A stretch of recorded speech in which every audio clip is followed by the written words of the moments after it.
Coach Tony, Wrestling Podium Performance, and today is part 4 in our mini-series on beating shin splints. And today is going to be about ways to mitigate, and if you have shin splints, ways to reduce or even rehab it. The first thing we have to take a look at is planned rest days. Now, why do I say planned rest days? If we have an injury or we're leading into an injury, one of the biggest issues is we're doing too much volume or we're having too much intensity too soon, which means we actually have to take a step back and allow the tissue to adapt to the stresses we're placing upon it. So one way of doing this is either planned rest days, or we take alternating days where one day we might be running and the other day, instead of running and putting that type of beating on the lower leg, especially this time of year when a lot of people lace up their shoes, get outside and they're running on asphalt and concrete, the hardest surfaces possible. And if we think back to the second video on shin splints where I talked about causes, one of the issues was hard surfaces. That energy that's returned goes right into your foot and your lower leg first. So if we're running on these surfaces and we haven't done much of that throughout the winter, we need more time to acclimate, to adapt to being able to handle that. So by reducing the amount of actual running on these surfaces by cycling, great time of year in North America, Europe, as we're getting into spring. Today, for example, sunny, about 20 degrees Celsius or 70 Fahrenheit. You're able to get outside. It's much more approachable to be outside to exercise, which means hard surfaces. You're not really going to be out on the grass. So if you're doing alternating days of your volume being running and then cycling, you're allowing your lower leg to actually recover from the pounding of running. It might seem weird. I said rest day. You're allowing those tissues to rest and recover without that pounding on them. And then we have to take a look at the amount of volume that we're doing. One way I like to look at things is we should plan how we're going to do our running. If you're doing it for speed, like you're an athlete, you're a sprinter, okay, you're going to be doing more lactate threshold work. That might be, for example, 10 times 200 meters. Well, from week to week, you want to look, or session to session, you want to be looking at increasing that by 5 to 10%. So that might be adding one more run. So you do this for about 4 weeks or 6 sessions, and then that final week, you cut the volume by 33 to 50%, and it allows you to still get the stimulus of the run, but you're not doing as much volume, so you're actually getting a little bit of extra recovery because you've improved your work capacity, you've improved your fitness to the point where it's used to being able to do 10, 11, 12, 13 runs. But now you're only going to be doing 5 to 7 runs, for example. Well, now you have that extra little reserve for recovery. If you're doing distance runs, say you're doing 2 kilometers, 5 kilometers, well, or you're running for 10, 15, 20, 30 minutes. You just add a couple extra minutes or you add a couple hundred extra meters in the same fashion, 5 to 10%, and that final week, you cut it right down. And again, it allows you to get that stimulus, but also the recovery. You can also alternate days with the cycling here as well. Or you can do half the session where you're doing the running, and then if you still want that aerobic fitness to come in, and the health impacts of that, you do the other half cycling so that you're not getting as much of a beating, especially on hard surfaces, as you would otherwise. Another thing to look at is the intensity that we're going to be running at.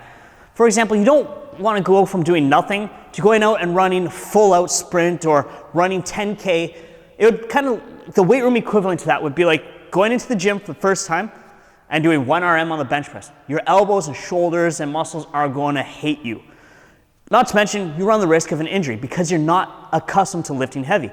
Well, in this case, you're not acclimated or adapted to running fast for a long time. So we got to work up to that by increasing the intensity week to week type of thing. Now, there's an inverse in intensity and volume. As the intensity increases, the volume typically drops off. But one way where we can keep the volume the same is we take a look at our pace.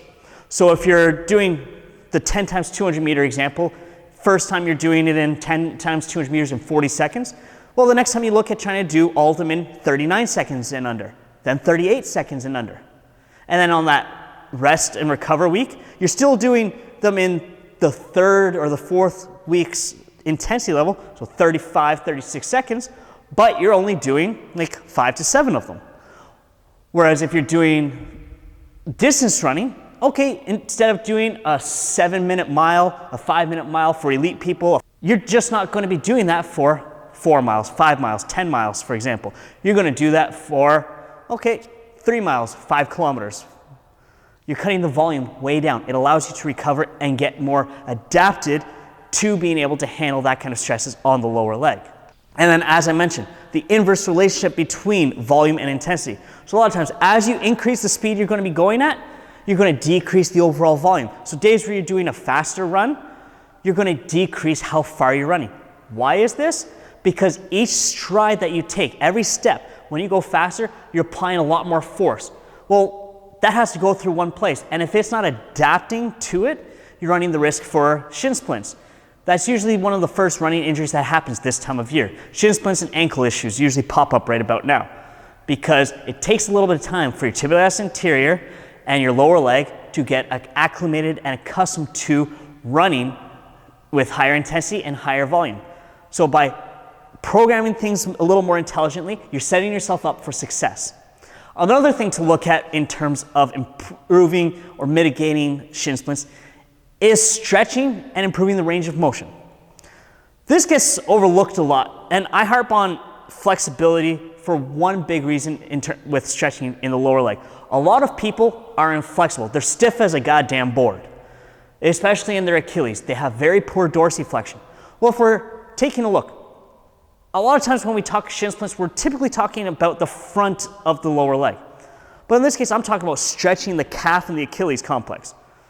Since how that's the antagonist of the tibialis anterior and lifting up your foot, a lot of times your calf, Achilles is really tight. A lot of people lack the dorsiflexion to be able to actually get the foot to come up.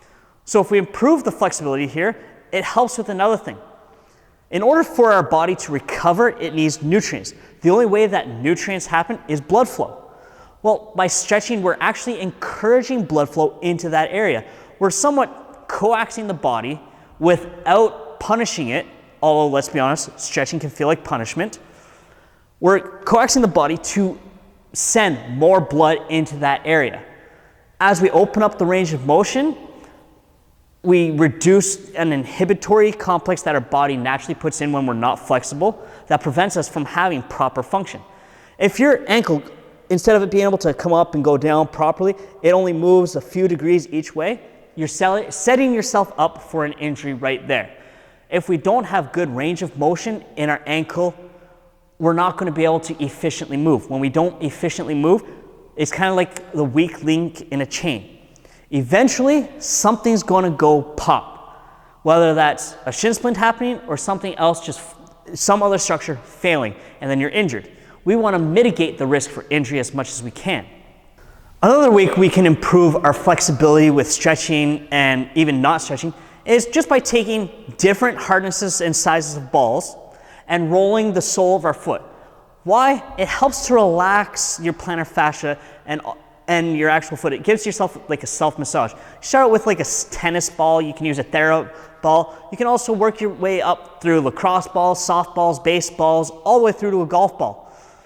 Now, a smaller hard ball is going to be much more focused point. It's going to be a little more painful in the beginning. That's why we work up to it with the softer ball working into the harder ball. And the other thing this will help to do is, again, get some more blood flow in there. Blood flow helps as well for recovery. When we get nutrients in, recovery happens. If we aren't getting proper blood flow into these structures, they're not going to be able to recover as well. That's why it's so important. Something else that can help with flexibility, range of motion, and recovery is getting a massage, some good manual therapy from a chiropractor, physiotherapist, athletic therapist. Why? Well, we take our cars into the mechanic to get work done. Why don't we do that with our bodies? Just think about your body as a Formula One car or even a Honda Civic. Well, you still take it to get the wheels rotated. You still take it for an oil change.